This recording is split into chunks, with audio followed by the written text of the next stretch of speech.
परमात्मा ने आज इस संदेश को तुम्हारे लिए भेजा है। इस संदेश को सुनते ही तुम्हारी सारी समस्या दूर हो जाएगी। इस संदेश को परमात्मा ने तुम्हें स्वयं सुनने के लिए चुना है। परमात्मा कहते हैं कि प्यार और लगाव में बहुत फर्क होता है। प्रेम तुम्हें मुक्त करता है और मोह तुम्हें निर्बल बनाता है। यदि आपकी मुलाकात किसी निम्न स्तर के व्यक्ति से हो तो आपको शिक्षा ग्रहण करने में संकोच नहीं करना चाहिए। वह व्यक्ति आलसी होता है। ऐसे व्यक्ति का न तो कोई वर्तमान होता है और न ही कोई भविष्य। आप यह नहीं भूल सकते कि आपके पास समय नहीं है, क्योंकि एक सफल व्यक्ति के पास भी आपके जितना ही समय होता है। अतीत को भूल जाएं, केवल इसलिए बेहतर हो जाते हैं क्योंकि वे कोई भी व्यक्ति अतीत में सफल नहीं हो सकता। मिट्टी का दिया सारी रात अंधेरे से लड़ता है। तुम भगवान के दीपक हो। आप इस बात से डरते हैं। जो इंसान अपने दिल का दर्द बता नहीं पाता, उसे ही सबसे ज्यादा गुस्सा आता है और आंसू भी आते हैं। तक पानी देते रहें। बहाने बनाने वाले का हमारे दिल से कोई रिश्ता नहीं होता। महीना खत्म होते ही खोने का डर भी खत्म हो जाता है। चाहे चीजें हों, दौलत हो, रिश्ते हो या जिंदगी, माफी वही दे सकता है जो अंदर से मजबूत हो। खोखले लोग सिर्फ बदले की आग में जलते हैं। बेशक गलतियां ईर्ष्यालु होती हैं, इसे भूल जाओ, लेकिन सबक हमेशा याद रखो। अपने राज हर किसी को न बताएं। हो सकता है कि भविष्य में वह आपके खिलाफ हो और आपकी कमजोरी जानता हो। अगर आप कुछ हासिल करना चाहते हैं तो खुद पर भरोसा रखें, चाहे आपका समर्थन कितना भी अच्छा और सच्चा क्यों न हो। षड्यंत्र और षड्यंत्र से प्राप्त प्रत्येक सुख व्यक्ति को भय और अस्थिरता की ओर ले जाता है। किसी की जरूरत से ज्यादा उपलब्ध होना उसकी नजर में अपना महत्व खोने की एक प्रक्रिया है। मन की बेचैनी दिल की बेचैनी और भी बढ़ जाती है। बॉन्ड चल रहा है और सिस्टम चुप है। हर व्यक्ति में कुछ न कुछ प्रतिभा होती है, लेकिन वह अक्सर दूसरों जैसा बनकर उसे नष्ट कर देता है। चाहे आप उसे कितना भी पकड़ लो, उसका फिसलना निश्चित है। कहते हैं जनाब बदलते जरूर हैं, रिश्तों की लंबी कतारों से मुझे कोई मतलब नहीं। दिल से तो मैं एक ही इंसान हूँ। कितनी भी कोशिश कर लो कुछ लोगों को अपना बनाने की, वो साबित कर देते हैं कि वो तुम्हारे हो चुके हैं, बस जिनके लोग उनके दिलों में रहते हैं। सूर्य के कारण मन स्पष्ट होना चाहिए। संसार में वही धागा प्रवेश कर सकता है जिसमें गांठ न हो। अपने जीवन में सफल होने के लिए उन समस्याओं को भूल जाए जिनका आपने सामना किया है, लेकिन उन समस्याओं से मिलने वाले लाभों को कभी न भूलें।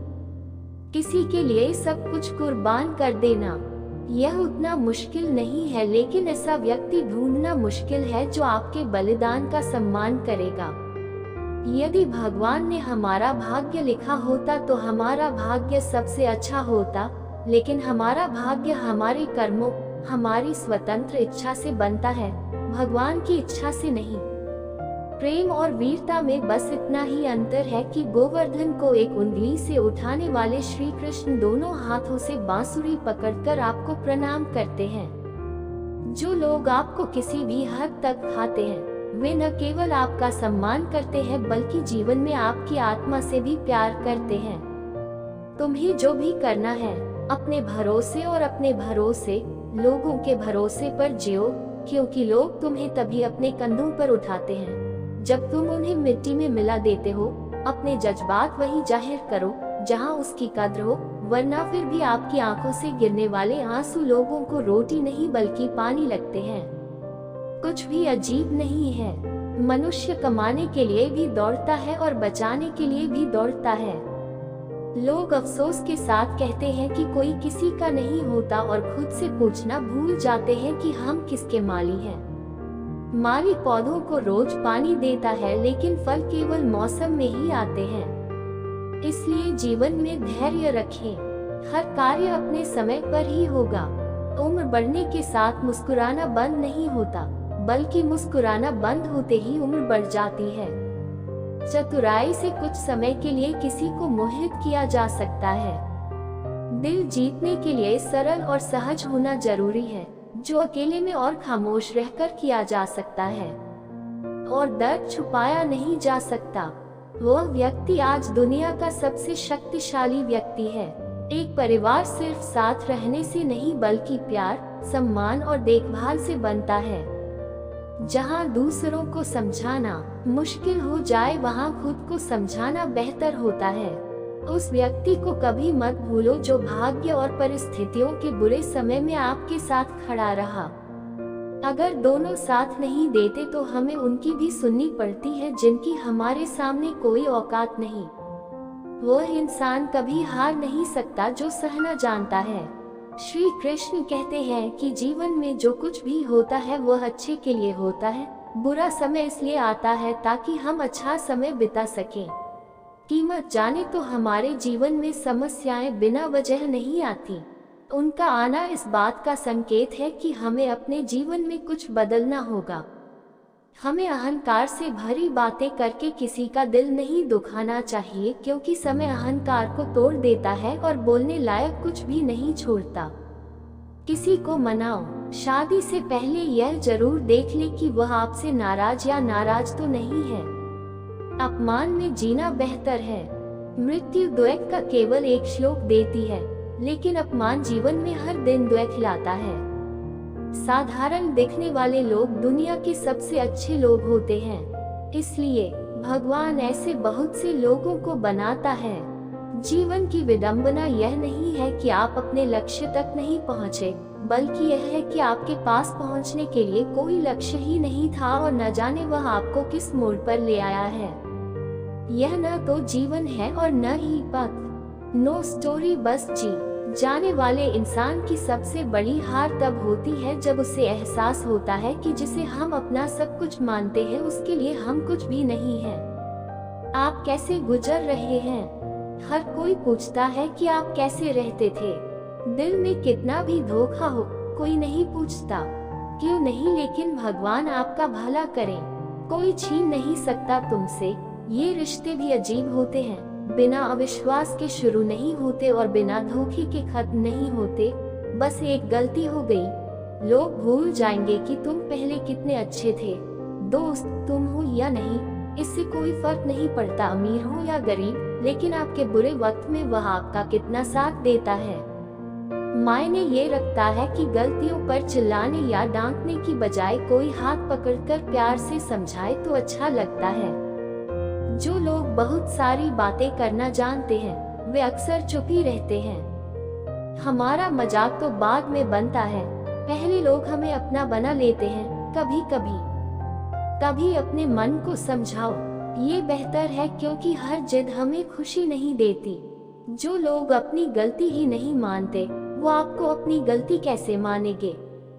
मैं जिंदगी के आखिरी पन्ने का इंतजार कर रहा हूँ। मैंने सुना है कि आखिर में सब ठीक हो जाता है। वो लोग ऐसे होते हैं जिन्हें बात बात पर गुस्सा आ जाता है, जिनके पास खुद से ज्यादा है। समस्या यह है कि लोग सच्चे इंसान की कद्र नहीं करते, बल्कि यह सोचने लगते हैं कि उसका इस्तेमाल कैसे किया जाए। दिमाग की बजाय दिल से प्रशंसा करना और विवेक से प्रतिक्रिया देना बुद्धिमानी है, अन्यथा सन्नाटा छा जाता है। यदि आप अमीर हैं तो सबसे अच्छा है कि आप विनम्र रहें, क्योंकि जब पेड़ पर फल लगते हैं तो वह भी झुक जाता है। एक अच्छी किताब अच्छे दोस्तों के बराबर होती है, लेकिन एक अच्छा दोस्त पूरी लाइब्रेरी के बराबर होता है। दूसरा है माता पिता की सेवा करना और उनकी आज्ञा का पालन करना। कोई भी धर्म नहीं, जंगल की आग चंदन को भी जला देती है, अर्थात दुष्ट व्यक्ति किसी को भी नुकसान पहुंचा सकता है। नीच व्यक्ति की नर्मदा अत्यंत दुखदायी होती है। अंकुश, धनुष, सांप और बिल्ली झुककर ही हमला करते हैं। आप अपने जीवन में जो चाहें उससे मिलो। आप ये कर सकते हैं, बस दूसरे लोगों की मदद करना शुरू करें। अगर कुछ हासिल करना है तो सागर की तरह बन जाओ, चाहे आपका व्यक्तित्व कितना भी बड़ा क्यों न हो। आप चिंता क्यों करते हैं? दरअसल आपको चिंता तभी करनी चाहिए जब आप खुद को नहीं समझ पाते। जहां विरोध की जरूरत है वो आता है। वही चुप रहने वाला विद्वान भी मूर्खों की श्रेणी में आता है। अमीर बनने के दो तरीके हैं। सबसे पहले सब कुछ पाना है, उत्तर चाहिए। दूसरा है आपके पास जो कुछ है उससे संतुष्ट रहना। आप जो कुछ भी सुनते हैं उस पर विश्वास न करें। हमेशा एक कहानी होती है, 3 पहलू हैं, आपका, उनका और सच। शिक्षा मनुष्य की सबसे अच्छी मित्र है। शिक्षित व्यक्ति को हर जगह सम्मान मिलता है और शिक्षा सुंदरता को भी मात दे सकती है। भाग्य उसी का साथ देता है जो हर संकट का सामना करने के बाद भी अपने लक्ष्य के प्रति दृढ़ रहता है। आइए हम हमेशा याद रखें कि प्रशंसा के पुल के नीचे हमेशा अर्थ की नदी बहती है। उधार दिया जाता है लेकिन सोच समझकर, क्योंकि हम भिखारी की तरह अपना ही पैसा मांगते हैं। जब किसी व्यक्ति की कोई आवश्यकता नहीं होती तो आवश्यकता समाप्त हो जाती है। इज्जत खाने वाले इंसान के लिए भी ये बहुत अजीब है।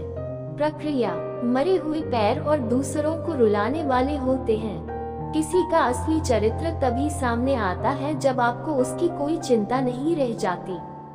लोग सच को नजरअंदाज कर देते हैं जबकि झूठ खूब फैलाते हैं। नमस्कार, अर्थ का बहुत वजन होता है, तभी तो अर्थ होता है। इसके बाद रिश्ते हल्के हो जाते हैं। ये सुनने के लिए कि कोई आदमी अच्छा था, पहले मरना पड़ता है। लालच और झूठ हर किसी को गद्दार बना देता है। जब बेटी बीमार होती है तो बहुत दुख होता है, लेकिन बहुत बीमार हो तो नाटक लगता है। कड़वी बात है पर सच है, इस दौर में वफा मत ढूंढो, करो।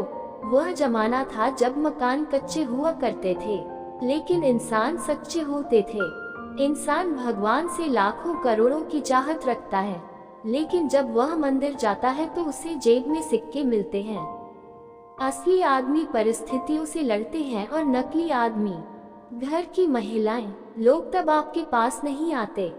जवाब, मुझे दुख है, लेकिन फिर वो आते हैं जब वे स्वयं उदास होते हैं। तो धुलाई इसलिए नहीं की जाती कि वह गिर जाए, बल्कि ठोकर इसलिए लगाई जाती है ताकि वह अपने आप को संभाल सके।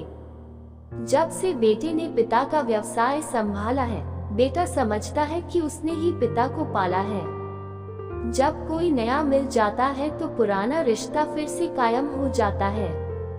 यह इस प्रकार समाप्त होता है, ऐसा चाहते हैं मानो वह कभी था ही नहीं। ये बात अपने दिमाग में रखें कि अगर आप जीवित होते तो आपकी आलोचना होती, क्योंकि मरने के बाद तो तारीफ होती ही है। चाहे कितनी भी प्रशंसा करो, अपमान सोच समझकर करना चाहिए, क्योंकि अपमान कर्ज होता है। जो अक्सर मिलने पर ब्याज लेकर लौट आता है, उसके पास पत्थरों की कमी होती है। पिघलता क्यों नहीं, लेकिन उसकी एक खूबी ये भी है कि वो इंसानों की तरह बदलता नहीं। श्री कृष्ण कहते हैं कि अगर कोई व्यक्ति आपको छोटा लगता है तो या तो आप उसे दूर से देख रहे हैं, या फिर आपके अंदर के अहंकार के कारण ही आपकी पहचान बनती है, वरना एक ही नाम के हजारों लोग होते हैं। लेकिन बदलना आपके हाथ में नहीं है। आपको समय बदलने से कोई नहीं रोक सकता। आपको जीवन में कुछ नेक काम भी करने चाहिए जिनका गवाही ईश्वर के अलावा कोई नहीं होता। जब कोई विचार आपके दिमाग पर कब्जा कर लेता है तो वह वास्तविक शारीरिक या मानसिक स्थिति में बदल जाता है। चलो ये करते हैं। आइए अपनी सोच पर काबू रखें, क्योंकि आपकी सोच ही हकीकत का रूप लेगी। अगर इरादे नेक हो तो किस्मत कभी बुरी नहीं होती। समय बनाने वाले को थोड़ा सा समय देकर देखिए, आपका समय बदल जाएगा। बात करने के लिए समय और तरीके की जरूरत नहीं होती, महत्ता सिर्फ दिलों में रहनी चाहिए। जब हमारे नाखून बढ़ते हैं तो नाखून काटे जाते हैं। इसी तरह जब किसी रिश्ते में दरार आती है तो दरार में मिठाइयाँ मिला दी जाती हैं। कोई भी व्यक्ति जन्म से बुद्धिमान नहीं होता, क्योंकि ज्ञान केवल अपने प्रयासों से ही प्राप्त होता है। उस व्यक्ति का नाम जिसमें धैर्य नहीं है, तो न तो कोई वर्तमान है और न ही कोई भविष्य। जो व्यक्ति हमेशा कहता है कि मेरे पास समय नहीं है, दरअसल वह व्यस्त नहीं बल्कि व्यस्त है। गलतियां जीवन का हिस्सा हैं, लेकिन उन्हें स्वीकार करने का साहस बहुत कम लोगों में होता है। विभिन्न स्रोतों से उत्पन्न धारा, उसी प्रकार मनुष्य द्वारा चुना गया हर मार्ग, चाहे अच्छा हो या बुरा, ईश्वर तक जाता है। जितना अधिक हम बाहर जाएंगे और दूसरों की भलाई करेंगे, हमारा हृदय उतना ही शुद्ध होगा और हमारे पास जो कुछ भी है भगवान उसमें बरसा देंगे। अतिशयोक्ति मत करो, न ही दूसरों से ईर्ष्या करो। जो दूसरों से ईर्ष्या करते हैं उसे कभी मन की शांति नहीं मिलती। हार मानने से पहले एक आखिरी प्रयास जरूर करें, क्योंकि उस समय आपके प्रयासों के साथ साथ आपका अनुभव भी आपका साथ देगा और आप सफल जरूर होंगे। व्यक्ति स्पष्ट बोलता है, उसकी बातें कठोर हो सकती हैं, लेकिन ऐसा व्यक्ति कभी किसी को धोखा नहीं देता।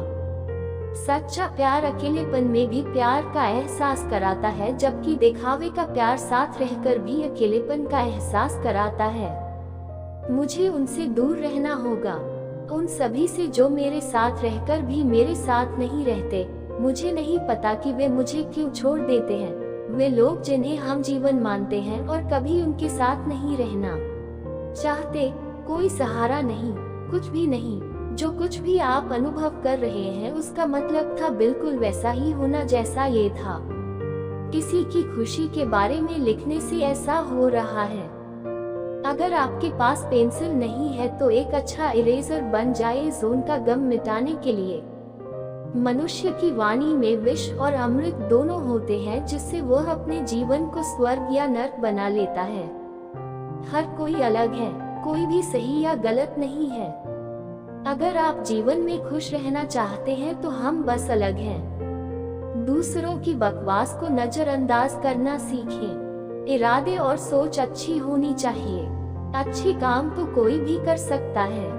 बहुत कुछ होता है उनके दिल में जिनकी जेब में कुछ होता। हंसना बेशक अच्छी बात है, लेकिन कभी भी दूसरों पर नहीं हंसना चाहिए। याद रखिए, रिश्ते तोड़ना लोगों के लिए गलत, वे ट्रैफिक जाम भी पैदा करते हैं। शादी के कुछ साल बाद एक युवक ने अपने पिता से कहा कि वह विदेश जाकर व्यापार करना चाहता है। पिता ने उसे मंजूरी दे दी। युवक अपने माता पिता और पति पत्नी को छोड़कर उन्हें पार करने के लिए विदेश चला गया। उसने विदेश में कड़ी मेहनत की और पैसा कमाया और लगभग 15 वर्षों तक बहुत अमीर बन गया। कुछ दिनों के बाद वह अपने शहर पहुंचा और उसने देखा कि एक आदमी एक बोर्ड लेकर खड़ा है। उस बोर्ड पर उन्होंने लिखा। सेठ ने उस व्यक्ति को अनमोल ज्ञान का स्रोत बताया। मैंने सेठ के पास जाकर पता किया तो उसने बताया कि मैं बहुमूल्य ज्ञान के स्रोत बेच रहा हूँ। सेठ ने कहा, ठीक है, मुझे भी एक स्रोत बताओ। तब उस आदमी ने कहा, मेरे प्रत्येक ज्ञान स्रोत की कीमत 100 स्वर्ण मुद्राएं हैं। सेठ को ये सौदा महंगा लगा, लेकिन उसने एक ज्ञान खरीद लिया। उस आदमी ने फॉर्मूला खरीदा और उसके पास गया। सेठ ने कोई भी काम करने से पहले 2 मिनट सोचने का फॉर्मूला दिया। सेठ ने ये सूत्र अपनी डायरी में लिखा। जब सेठ अपने घर पहुंचा तब तक रात हो चुकी थी। सेठ ने सोचा कि इतने वर्षों बाद लौटकर क्यों न सीधे अपनी पत्नी के पास जाऊं और उसे आश्चर्यचकित कर दूं। अंदर हाउस गार्ड को इशारा किया। उसने कुछ भी कहने से इनकार कर दिया और सीधे अपनी पत्नी के कमरे में चला गया। वह अपनी पत्नी को एक युवक के साथ सोते देख हैरान रह गया। ये देखकर सेठ क्रोधित हो गया और सोचने लगा कि मैं किस अवस्था में हूँ। उसकी चिंता करती रही और यहाँ वह दूसरे आदमी के साथ सो रही है आज ये दोनों। उसने अंडे को नहीं छोड़ा और गुस्से में अपनी तलवार निकालकर उन दोनों पर हमला करने ही वाला था। इस बीच कुछ और करने से पहले वह 2 मिनट के लिए सोचने के लिए रुक गया और 2 मिनट के लिए उस ज्ञान सूत्र को चूसने लगा जो उसने 100 स्वर्ण मुद्राओं के बदले में खरीदा था। कोर्ट तो पीछे हट गया, लेकिन वे कुछ बर्तनों से टकरा गए। जमीन गिरने की आवाज सुनकर पत्नी की नींद खुल गई। आंखें खोलकर उसने अपने पति को सामने देखा। वह बहुत खुश हुई और बोली, तुम्हारे बिना जिंदगी सूनी और सूनी थी। इंतजार में इतने साल कैसे बीत गए मुझे नहीं पता। ये कहते हुए पत्नी गुजर गई। उन्होंने युवक को उठाते हुए कहा, बेटा ऊर्जा तुम्हारे पिता हैं। जैसे ही युवक उठकर अपने पिता का अभिवादन करने के लिए झुके, उनके माथे की पगड़ी सेठ के पैरों पर गिर गई और उनके लंबे बाल बिखर गए। मुखिया की पत्नी ने कहा कि वह हाँ की बेटी है, उसके सम्मान को ठेस न पहुंचे इसके लिए सेठ को बचपन से ही बेटे की तरह पालन पोषण के संस्कार दिए गए। ये सुनकर सेठ की आंखों से आंसू बह निकले। उसने अपनी पत्नी और पुत्री को गले लगा लिया और सोचने लगा कि यदि मैंने आज उस ज्ञान सूत्र का पालन नहीं किया होता तो मेरे क्रोध से कितना अनर्थ हो जाता, मेरे हाथों मेरा ही निर्दोष परिवार नष्ट हो जाता। इस कहानी से हमें यही सीख मिलती है कि जल्दबाजी करना जरूरी है। बीच में आकर कोई निर्णय न लें, क्योंकि जब हम अच्छे या बुरे की परवाह नहीं करते, इसलिए गुस्से की स्थिति में कोई निर्णय न लें। कुछ देर रुके और दिमाग को ठंडा होने दें और फिर सोचें कि क्या सही है और क्या गलत है। दोस्तों, इस वीडियो में हमें बस इतना ही मिलता है, और अगर आप चैनल पर नए हैं तो कृपया लाइक, शेयर और सब्सक्राइब जरूर करें।